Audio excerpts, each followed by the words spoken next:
Hey everyone, welcome to our channel, the place where curiosity meets entertainment. From jaw-dropping celebrity drama to the stories that shape our world, we bring you fresh, honest, and binge-worthy content every week. So buckle up, hit that subscribe button, and join our growing family, because the story starts here. Before we even talk explosions, flamethrowers, or the cheesiest villain monologue this side of 1995, we need to talk about Kelly Reilly. For years, she's dominated television as the fierce, foul-mouthed, emotionally battered, and endlessly layered Beth Dutton on Yellowstone. Fans have fallen hard for her ruthless loyalty, her take-no-prisoners boardroom scenes, and yes, her signature stare that could turn grown men into stone. But let's be honest, Beth Dutton is a role so iconic it could have easily typecast Kelly. For life, that is, until now, enter Flight Risk, an overlooked underdog action thriller that's found a second wind on Netflix. And in it, Kelly Reilly goes nuclear literally. This isn't Beth Dutton with a new haircut. This is an entirely different beast. A woman with nothing to lose, everything to avenge, and just enough snark to keep the bullets flying with flair. If taken. Salt, Atomic Blonde, and a straight-to-DVD Jason Statham movie had a baby and then let that baby be raised by a screenwriter who once wrote a Lifetime movie about undercover nuns. You'd get Flight Risk. The plot. Buckle in. Erica Hawthorne, Reilly, once My Six's top field agent, now works a dead-end job managing security for a luxury cruise line. That is, until a chance encounter with a teenage girl trying to escape a trafficking ring throws her into a whirlwind of conspiracy, betrayal, and bloody revenge. The twist? The trafficking ring is run by Erica's former mentor, turned arms dealer, Victor Zarek, played with scenery-chewing brilliance by a chain-smoking, accent-flipping John Malkovich. Type. He's planning to sell a weaponized AI drone to a group of anonymous billionaires during a black-tie gala. On a blimp. Yes. A blimp. Cue the countdown clock. The intercontinental chase. The hidden past, the betrayed daughter, the lover-turned-enemy. And more leather jackets than a Matrix reboot. Let's not sugarcoat it. This movie is filled with moments that defy logic, taste, and gravity. But that's what makes it sing. Here's a sample platter. Dialogue so cringe it loops back to cool. You can take my pass, but you'll never take my aim. Erica, before shooting a drone with a bow and arrow she found in a museum exhibit. Explosions that have no business exploding. A fish tank explodes when someone throws a phone into it. Why? It's unclear. But it's slow motion, and that's what matters. Henchmen with names like Razor and Glitch. Are they threatening? Not really.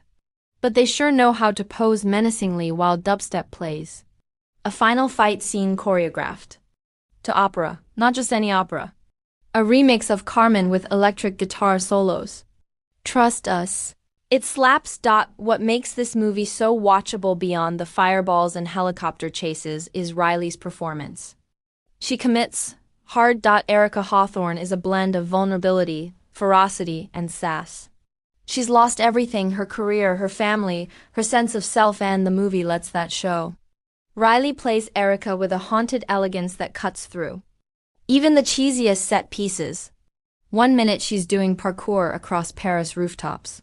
The next she's crying in a mirror, questioning her worth. She isn't perfect. She fails, she bleeds, she hurts. But she never stops moving forward, and that's the kind of flawed hero we rarely get in female-led action films. It's part Alias, part John Wick, part emotional drama, and all Reilly. No action film is complete without a villain who's 2 steps away from stroking a cat and delivering a tea-doc about chaos. Victor Zarek is exactly that, dressed in 3-piece suits with skull cufflinks. Victor spends half the movie monologuing about true freedom and disrupting global order. The rest of the time, he's poisoning diplomats, remote controlling robotic guard dogs, and watching people die from a throne made of airplane parts. He's cartoonish. He's camp. He's deliciously evil. And he's obsessed with Erica. You are my finest creation, he tells her. Now you're just rusted steel. It's absurd. It's brilliant. Their final fight on a flaming blimp spiraling toward London is a ballet of bullets, betrayal, and grudging respect. And yes, he gets kicked into a propeller beneath the explosions. Flight Risk actually tries, and sometimes succeeds, at having something to say. Erica is a woman broken by a system she once believed in. Her time in MI6 wasn't just spy gadgets and cool code names, it was manipulation, gaslighting, and moral compromise. Throughout the film, we get flashbacks of her time under Zarek's mentorship, slowly realizing how deeply she was exploited. The movie doesn't shy away from that pain. It shows how trauma reshapes you, how survival becomes instinct, not choice, how trust, especially in yourself, takes years to rebuild, and the daughter subplot, surprisingly moving. Erica's estranged teenage daughter Lila re-enters her life. Mid-film, their scenes are messy, raw, and real. No quick fixes. No tearful reunions over milkshakes. Just two people trying to find a way back to each other in the middle of a literal war zone. Flight Risk was barely a blip when it first released in 2015, a limited theatrical run, a rushed DVD release, and then nothing, it disappeared like so many mid-budget action flicks do. But now, it's trending globally. Thanks to Netflix's mighty algorithm and Kelly Reilly's skyrocketing fame from Yellowstone. The film has found a ravenous audience. TikTok edits of Erica punching bad guys are everywhere. Fan art floods Reddit. There's even a change.org petition to get a Flight Risk sequel starring Emily Blunt as her sister. The fans are loud, proud, and slightly unhinged, and we love them for it. 8. Easter eggs, homages, and did they really just do that? This film is packed with references and nods to the action genre, some intentional, some maybe accidental.